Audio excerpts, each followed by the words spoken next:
When Justine Brown felt her phone vibrate, she swiftly picked it up. It was a message from her husband, Bob, who had been away on a business trip for the past few days. Unlocking her phone, she read the message. "Finished here. On my way back. Dinner reservations set for 7 o'clock p.m. at Mario's. See you there. Happy anniversary." The message lacked the usual affectionate words or emojis, a trend Justine had noticed lately. Bob hadn't been particularly communicative. "See you," Olivia responded, adding, "Happy anniversary. Love you." Although she sent the message with a glimmer of hope, she didn't anticipate a reply. Placing her phone on the nightstand, she longed for some form of acknowledgement. However, none arrived. Checking the clock, Olivia realized she had just enough time to freshen up before reuniting with her husband. Letting out a sigh, she stepped off the bed and headed for the adjoining bathroom, preparing for a shower before their anniversary dinner. "Who was that?" inquired John Anderson, the man Olivia had recently spent hours with. "That was my husband," Olivia replied. "He's on his way back, and he's already arranged dinner reservations at Mario's for our 5th anniversary." "Your 5th anniversary, huh?" John mused. "I thought you mentioned he was back east." "He was," Olivia explained. "Apparently, he wrapped things up early. I need to call my mother and ask if she can look after little Jacob for a bit longer." "All right, do that, then come on back to bed," John suggested with a slight grin. "Maybe we can give Bob a little present." Olivia snorted at the playful remark. "I'd love to, John, but I really need to freshen up, and time is limited," she said. "Luckily, I have some clean clothes here I can put on.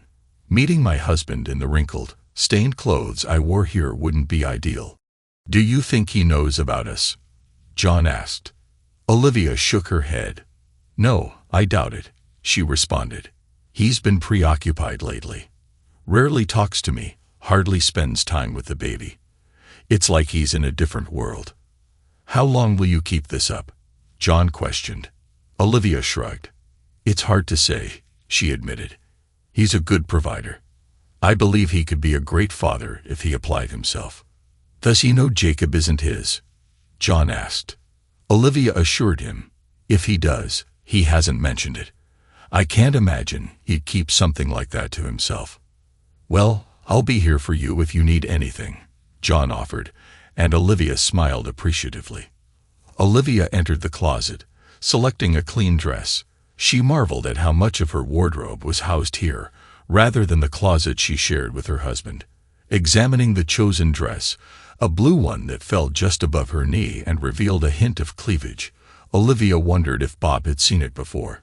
If not, she decided she would tell him she had recently purchased it. After calling her mother, Olivia took a hot shower. Post-shower, she meticulously brushed her long, dark hair, dressed, and applied makeup. Confident that she looked and smelled pleasing enough for Bob's scrutiny, she kissed John goodbye and left for the evening. "See you in the office tomorrow?" John asked, eyeing her. "Of course, lover," she replied. "But for tonight, duty calls." With a sway of her hips, she grabbed her purse and exited the room. Bob Brown took a puff from his cigarette, seated in his Escalade across from Mario's in the parking lot. A message from one of the private investigators he employed just informed him that Olivia had left John Anderson's upscale condo, a rendezvous spot for their year-and-a-half-long affair.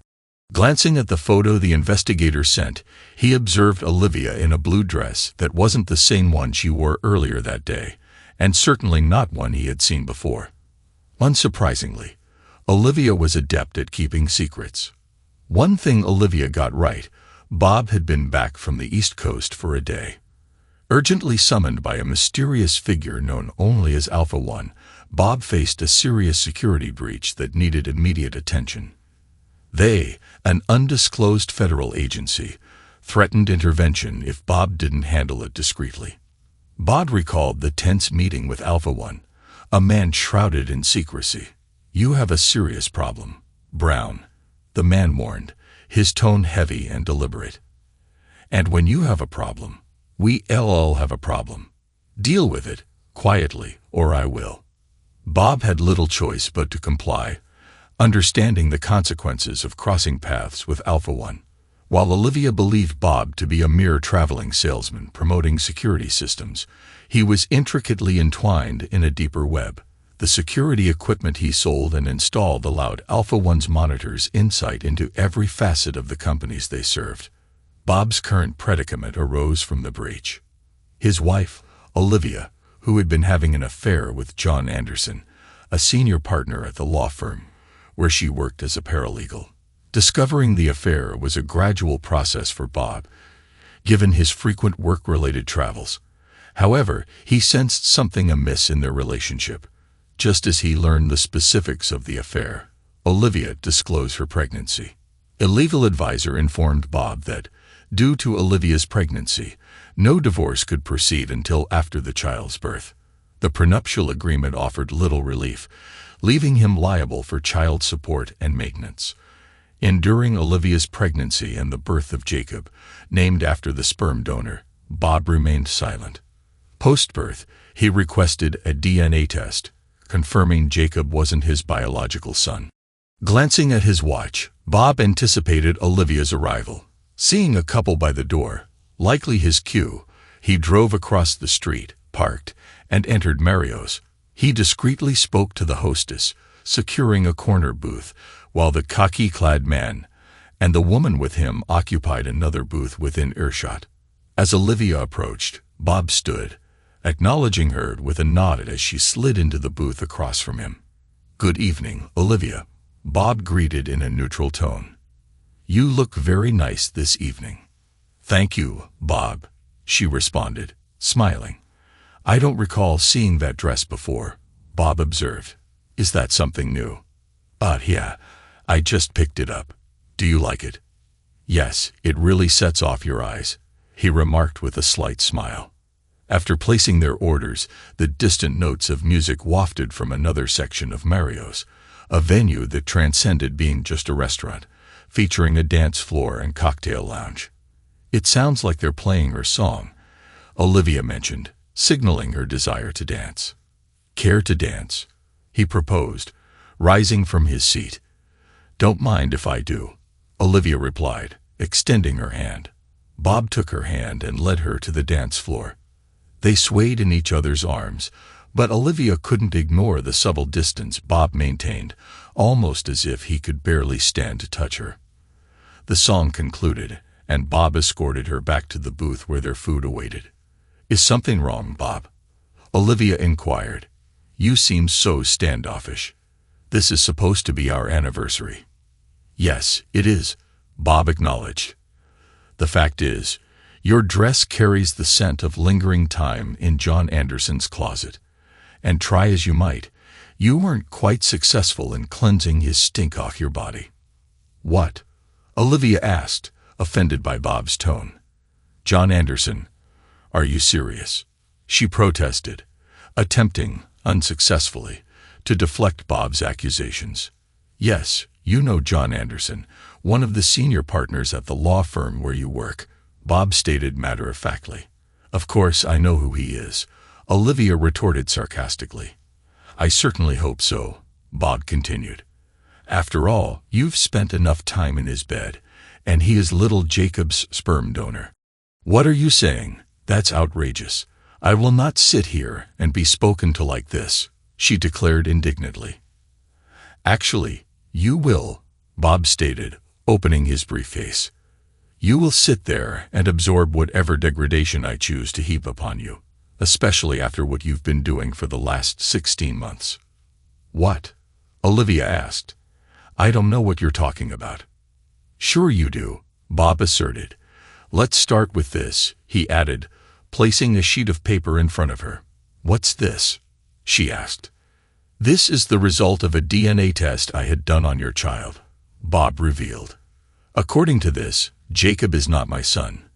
The sheet under it is another DNA test that proves the sperm donor is none other than your lover, John Anderson, the man you named Jacob after." "How did you get John's DNA?" she asked, confused. "That was easy," Bob explained. You've been bringing it home with you at least 3 nights a week. But there's more. He pulled out a thick folder and dropped it on the table. What's this? Olivia inquired. A copy of every email, text message and DM between you and John over the last 16 months, Bob disclosed. I hate to break it to you, but there really is no such thing as privacy online anymore. Okay, I admit it, she said. John and I fooled around once, but that was it. And it was just sex. It didn't mean anything. Not really. Is that a fact? Bob asked. Please turn to page 75 and look about halfway down the page until you find the passage I highlighted. Tell me what you see. She flipped the pages until she got to the one Bob referenced. Her face went white as she read her own words to John. I'm waiting, Bob said. I'm reading it, she said quietly. Out loud, he insisted. I want to hear you say the words you wrote to him. She gulped, casting a pleading look back at the page. Please, she begged, don't make me do this. Either you do it, or I will, Bob declared. And if I do it, I promise I won't care who hears. Tears streaming down her face, Olivia reluctantly looked back at the paper and began reading the words Bob had highlighted. I love what you do to me, John. I haven't felt so wonderfully satisfied as I have these last 16 months. I can't wait until you knock me up with another one of your babies, she read. In all the time we were married, I don't recall you ever once speaking to me like that, Bob remarked. Is this all you have? She nervously asked. No, Bob replied. I have pictures, audio, and video. Hours upon hours of video. You must really hate me, Olivia said quietly as she pushed her food around on her plate. Yes, I do, Bob admitted. She looked up, shocked at his words. It hit her like a slap across her face. There was a time I would have taken a bullet for you. Now it's all I can do to keep from blowing your stupid head off. How long have you known? She asked. I had suspicions before you told me you were pregnant, Bob disclosed. I did some digging and got some evidence, enough to satisfy the prenup. By the time I spoke to an attorney, though, you informed me you were pregnant. The lawyer told me in no uncertain terms that no judge would even entertain a divorce until after you gave birth. Child support and all that, you see. But now that Jacob is born, I have more than enough evidence to get the job done. So I filed for divorce on the grounds of adultery, Bob explained, gesturing to the 2 people at the nearby table, who stood up and walked over. This nice man has something for you. Ms. Olivia Brown, the man asked. Yes, Olivia said quietly. The man placed a manila envelope in front of her. You have been served, the man declared. Served? Olivia asked, tears falling down her face. Yes, served, Bob said, handing her a pen. With divorce papers. Look them over. You'll find they're just as we agreed in the prenuptial. Sign them now, and I'm prepared to give you a bank draft for $2,122.63, the exact amount you had when you married. Don't ask for any more.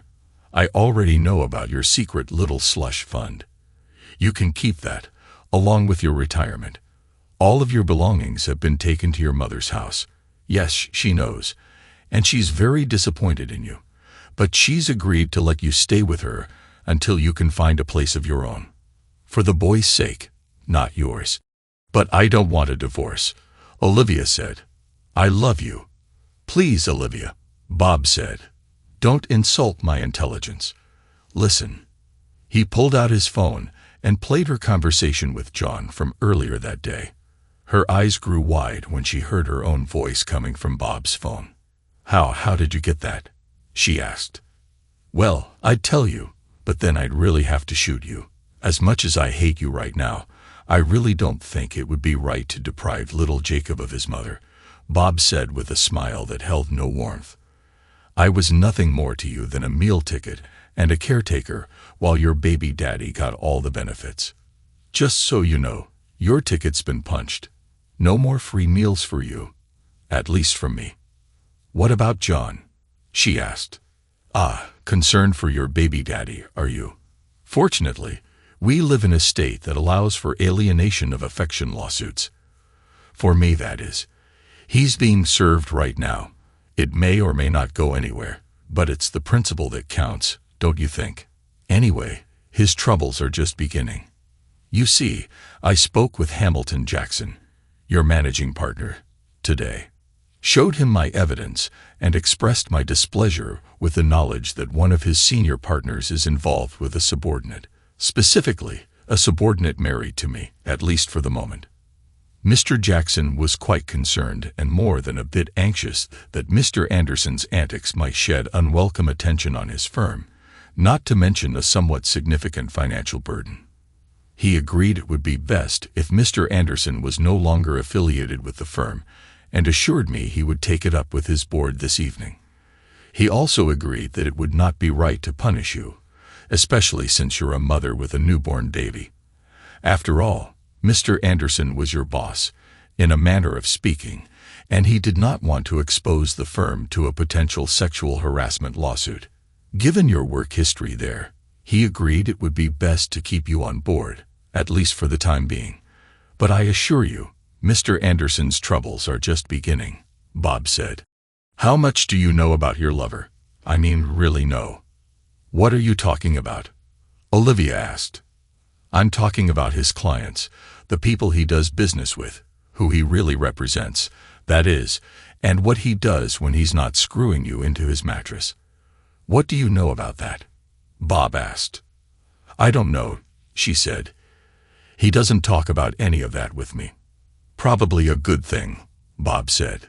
Let's just say your John Anderson has a very interesting clientele, the kind that attracts the attention of certain federal agencies that can make a person disappear without a trace.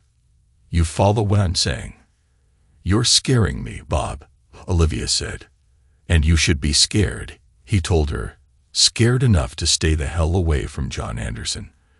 Because he is going down, and if you're anywhere near him when it happens, you'll go down as well. Who are you, Bob? She asked. Really? He smiled, nodding his head at the paperwork in front of her. Sign the papers, Olivia, and end this farce now. I've probably told you far too much already, Bob said. And by the way, your credit card has been canceled, and your house key no longer works. I had the locks changed today, while you were with John. I've also taken care of the bank account, so you no longer have access to that. Given that you put half of your earnings into your own secret account, that shouldn't be an issue for you anyway. You have been busy, haven't you? She asked. Bob shrugged his shoulders. Defeated, Olivia examined the divorce papers and saw they were just as Bob had said. She signed the papers and handed the pen back to Bob. He smiled as he took the pen and reviewed the papers. The process server witnessed the signatures, and the woman with him notarized the signed paperwork. Bob handed the papers back to the process server. I'll see these get to your lawyer, Mr. Brown, he said. Thank you, Bob said. After they left, Bob turned back to Olivia. I believe you need to surrender your rings, he told her. Do I have to? I love those rings, she cried. Apparently not enough to stay out of John Anderson's bed, Bob said. Olivia tearfully removed her wedding and engagement rings and placed them on the table. He pocketed them before addressing her. I believe our business here is concluded. Concluded? Olivia asked. That's all you have to say. What more needs to be said? Bob replied. Why? Why did you do this on our anniversary? She asked, tears streaming down her face. Do you know how humiliating this was for me? Do you know how humiliating it was for me to learn that you've been screwing around on me all this time? And how humiliating it was to learn Jacob wasn't even my son? And how humiliating it was when I learned you screwed Anderson on our anniversary? Don't even go there with me, Bob said. We're done. We're finished. Goodbye, Olivia. I never want to see your face again. With that, he turned back to his meal, not making eye contact with Olivia, who wiped her face. The waitress came by and asked if everything was all right. Yes, the meal is excellent, as always, Bob said nonchalantly. "I'll take care of the check, and I believe the lady will take her food to go, please." Yes, sir," she said, leaving to get a box for Olivia's meal. She returned a few moments later and put the rest of Olivia's meal in a styrofoam container. Bob handed the waitress his credit card and paid for the meal as Olivia gathered her things. After the waitress finished, Olivia looked at Bob. "And that's it?" she asked. "That's it," Bob said with a wave of his hand. She couldn't believe the way he just dismissed her. "I'm sorry, Bob," she said. He looked up from his meal before speaking. "Well, on that we can both agree," he said. "Fine now. Tell your mother I said hello. Oh, and happy anniversary," he added with a slight smile. Olivia, unable to comprehend the calm manner in which her husband essentially cast her aside, ran from the table, sobbing. Bob smiled, then turned back to his meal. He noticed a few patrons looking at him with disdain, but he only smiled back, shrugging his shoulders. Though he appeared calm on the outside, inside, he was an emotional wreck. 5 years down the drain, at least. Now the worst was over. Epilogue. Bob managed to navigate the next few days without incident. It wasn't easy. He had once loved Olivia, and the pain of dealing with her in such a way weighed heavily on him. Nevertheless, he believed it was better than succumbing to the temptation of exploding in anger at her. Then came the day when banging echoed at his front door. In his master bedroom upstairs, he peered out the window to see Anderson's sports car in his driveway. Anticipating such a situation, Bob had made some security enhancements to his house, as per Alpha 1's recommendation. He descended the stairs and opened the door, confirming it was indeed John Anderson. Rage burned in Anderson's eyes as he forcefully entered. "You son of a bitch," John screamed, his face turning red. "You cost me my job, and Olivia won't even talk to me." He advanced on Bob until he noticed 15 tiny red dots suddenly appear on his shirt. "Intruder alert," screamed an electronic voice from speakers embedded in the walls. "Do not move." "What the hell is this?" John yelled, reaching up as though attempting to brush the dots away. Suddenly, there was the staccato sound of something being fired, like an air rifle. 15 darts stuck out of John's body. He tried to reach up but collapsed to the floor, eyes rolling up into his head. "I don't think you're going to be killing anyone today, Anderson," Bob said calmly as he grabbed his phone. He pressed an icon on the phone and heard a man's voice. "Operator 715,463. The man's voice said. "Clean up on aisle 15, Bob said. "Clean up on aisle 15. "Copy that," the man said. Bob pressed another icon, and the systems that had shot John full of tranquilizer darts rotated and retracted back into the ceiling. When the doors closed, no one could tell that anything was there. Bob smiled, pleased that the new security system worked as advertised. A few minutes later, a white unmarked van pulled into the driveway. Men in Tivik suits entered the house, dragging John's limp body out. One of them took John's keys and drove away in the sports car. Bob closed the door and resumed his activities. A few days later, after buying a caramel mocha at a local coffee shop, Bob was stopped by a large man in a dark suit and sunglasses. "Alpha 1 wishes to speak with you, Mr. Brown," the man growled. "No."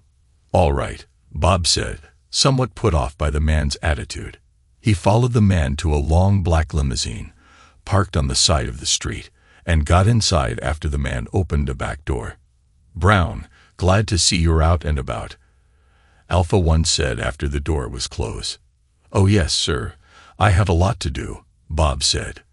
Alpha 1 smiled and put a friendly hand on Bob's shoulder. "Please, Bob, when it's just us, you can call me William," the one-eyed man said. "I wanted to give you an update on Mr. Anderson. He's singing like a canary." "Thank you, Alpha, or William." "So he's telling you everything you need?" Bob asked. "Oh yes, he did that right off the bat," William said. "But he's literally singing like a canary right now." Seems the combination of those tranquilizer darts in your new security system and the serum we used to extract the information we needed turned his brains into applesauce. Right now, he's on the swing in a metal cage chirping like a bird. Oh, Bob said. William pulled an envelope out of his jacket pocket and handed it to Bob. We did get him to settle with you out of court before he became too incompetent to sign his own name, William said. He was so grateful to be alive that he settled for far more than you wanted. Well, that's good to hear, Bob said.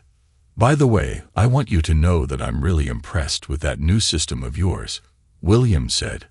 Now that we got what we need from Anderson, I'm glad you didn't use the .50 caliber chain guns I suggested. Me too, Bob said. I just had that carpet scrubbed. William chuckled at that. Have you heard anything about Olivia? Bob asked. Yes, she's back to work, although Mr. Jackson is keeping her on a very short leash. Did you ever mention to her who it is you really work for? William asked. No, William. I never did, Bob said. Good, William said. Well, when your divorce is final, I'd like you to come by headquarters. I'd like to introduce you to your new partner. Partner? Bob asked. I've never needed a partner before. Well, there's a first time for everything, isn't there, Bob? But yes, sir. I suppose so, Bob said. That's the spirit, Bob, William said. I look forward to seeing you then. Me too, William, Bob said. The door opened, signaling the end of the meeting. Bob exited the limousine and watched as the large man squeezed himself into the driver's seat. As the long vehicle pulled into traffic, Bob wondered what William had in store for him. Thanks to everyone who took the time to listen to today's stories. If you enjoyed it, please consider liking and subscribing if you haven't already. Feel free to share your thoughts on the events in the comments below. Take care.